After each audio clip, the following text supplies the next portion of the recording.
8 наурыз халықаралық әйелдер күні. Анашым, сізге осы мерекеге келіп жүргеніме құттықтаймын. Өмір жасыңыз жақсы болсын, ауырмаңыз, бақытты болыңыз, біздің қызығымызды көріңіз.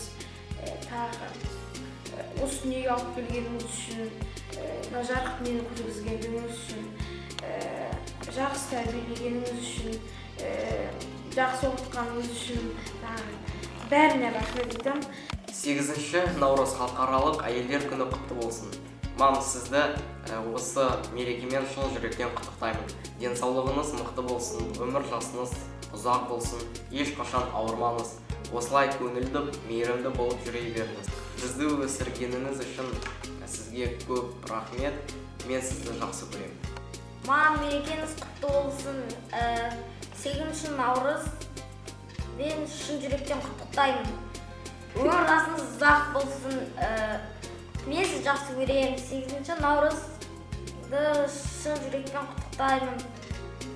Анашым, Мен сізді Қатты жақсы көремін.